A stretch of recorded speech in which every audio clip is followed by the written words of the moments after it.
Right. So that's the option. Do it yourself. Yeah. So what I was trying to do was to take that healthy food and bring it to people and really kind of specialize in delivery. A lot of people that are on the HCG diet, they could only eat 500 calories a day for 3 weeks and that sort of thing. They had no idea what a calorie was to begin with. If they did, they probably would need to be on the diet. So it was really about, and I realized that you can't make healthy choices without education. Because for me, I was like, I know all about food. I've been cooking for years. And then I realized what's going on in the food industry, what's going on behind the production. And that's when I said, okay, I don't have a clue. So the more I studied it, the more I realized it. I said, wow, food can really make a difference. And then I got contacted by a gentleman that had lung cancer 3 times. And he actually had 4 surgeries because his first surgery was a bleeder. He had tumors on his left lobe, had them removed. Had tumors on his right lobe a couple of years later. Had a lobe there removed. And then it came back on his left lung. And he found that through a routine physical at the Mayo Clinic in Arizona. They were taking an x-ray of his heart. And they saw the tumors in his lungs. So about 3 days later, he had surgery. So after his surgery, where he stands now is he's in the 2% of people that have survived over 5 years. He's going on 6 years. And I've been cooking for him now for about 1.5 years. So 1.5 years ago, I had this idea that this is really working out well for him. He says that the only thing in his life that he's changed is his diet, and really stands behind food. He feels better. He was golfing 6 weeks after his last surgery. He's 64 years old, so he's older. His last surgery, he was older than the previous 3 surgeries that he had, and his energy was up. He felt great. He recovered faster. He really stands behind it. And I realized that now that I'm cooking for one family as a private chef, that I needed to do something to kind of share this with a lot more people.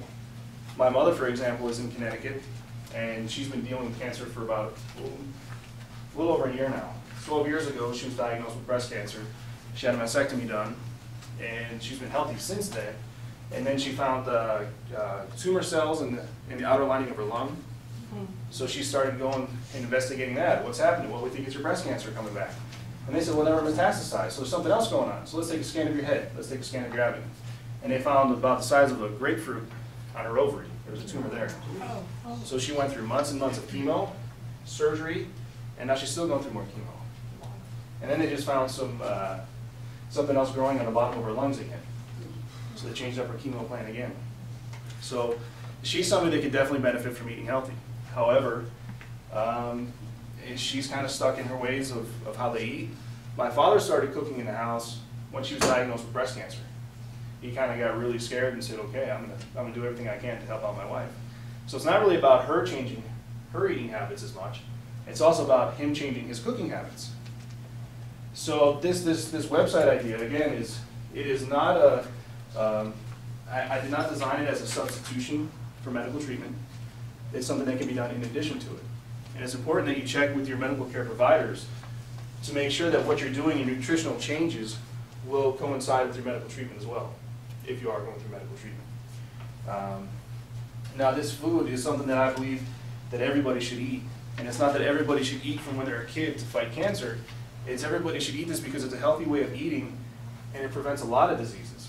It can help assist with our immune system to really build it up and function at its best. And we're going to talk a little bit about food history, what's going on with food, to kind of explain why it's important and what it does to our body. Because there's all these other things that we don't see that's going on behind the scenes, that when it gets to our plate and gets to our mouth, it's the way that our body's reacting to it, that really compromises our immune system. So when things like cancer cells come up, it's too busy trying to digest yesterday's dinner than fight off those cancer cells. So that's when we start to get weak and run down. So food can really assist with that. So that gets into a little bit about food history. Back when I was opening the restaurant, I got asked to speak in Thailand at a Green Foods conference. So I started doing a lot of research about what impact food service had on the environment. So I started looking at it. Food service overall contributes to 18% of global warming. 18%, which is more than, it's over 31% of the greenhouse gases, which is more than transportation industry. So for all the cars on the road and everything like that. Livestock alone is 18% of the greenhouse gases. Livestock. Out there on the farms, digesting their food, letting it out the back door. Contributes to all that, which is crazy. But if you think about beef, is probably the most used protein on the planet. And it's probably one of the least best for us, which is crazy. So some things with the greenhouse gases is that manufacturing plants that are processing these foods that are coming off the farms, the transportation to and from those processing plants, also the workers that are involved with that, their transportation back and forth, and the chemicals, the pesticides and fertilizers that are used in farming, those transportations. Getting those out, by whether it's by plane, that they're fertilizing the fields with it, by truck, that sort of thing, is also another contributor. And what happens is that on the farms, all these chemicals and pollutants are getting into the soil. And how many people drink wine? You tried it in the past. Some people really appreciate it. Some people can take a grape from California, let's say a Chardonnay grape, and let's say it comes from Southern California. And then we'll call it Napa. In Napa, California, you have a Chardonnay grape. It's grown in one vineyard. They make a Chardonnay. A mile down the road, another vineyard has another farm, and they have another Chardonnay grape. And people can tell the difference between the two wines. They might not say it's from A farm and from B farm, but they say, okay, this one's sweeter, this one's more rich, this one's a little bit lighter, that sort of thing. So it shows that the grapes are a product of their environment. When we change the environment, it shows in the food. But we're accustomed to that through conventional foods. We go to the grocery store, we see 2 apples on the shelf, we say that one's cheaper, and look how nice and red that looks. I'm going to take that one. Okay? So we'll talk a little bit about the benefits of organic farming to explain that difference. But I wanted to kind of reiterate the fact that what we're putting into the ground is a result of what comes out of the ground. Or what a result that comes out is a product of what we put in. And so not always taking it to the sink and washing it off is going to get those pesticides off the outside, because it's coming from an environment that's made of those contaminants. So it's inside as well. So the outside, we'll get some of it off, we'll get some of the bacteria off. However, those pesticides and that sort of thing is still inside to an extent. Okay? And it's the same thing, it's not just with produce. You're looking at the difference of farm-raised fish as well. Are we all familiar with farm-raised fish? Yes. Yeah? What do we think about it? It's not very good. Not as good as fresh. Alaskan wild. It is, it's still fresh, but it's not natural and wild. No, But it's not as good as wild. Right. Wild is better? Yeah. Much Wild better. is But why do we say that? But what about this First of all, they mercury feed content? fish. Because they don't put the dyes and the chemicals in it, and it's natural. Right. So you notice a difference in color, taste. flavor, Taste, and taste, yeah. Yeah. You see a difference in price? Much more expensive. Wow. Yeah. And if you see that in the grocery store, how does that influence your decision? It doesn't anymore. No? What do you choose? Fresh. What's best for them? Mild. Fresh and wild? Okay. Good, good. But what about this mercury content that they say can be found in wild and fresh? There's an approach to take to that. And they say that the smaller the fish, such as trout, versus the sea bass or halibut, which is much bigger, the smaller the fish carries less contaminants. So they say that actually the most what's the word I'm looking for? I want to say the word is polluted, but the most contaminated animal on the planet is actually a polar bear. And polar bears live so far from our society that it's kind of hard to figure that out.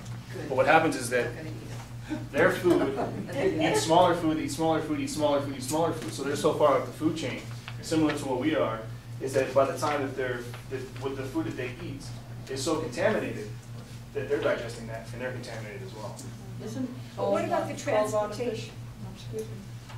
Right. Isn't cold water fish the best? Real cold water fish? It's best as far as something to eat raw, or yeah, sometimes the quality, because there's less bacteria. Yeah, so it's a little bit safer. That's In what- that sense, if it's been handled correctly since it comes out of the ocean, yeah, exactly. You say?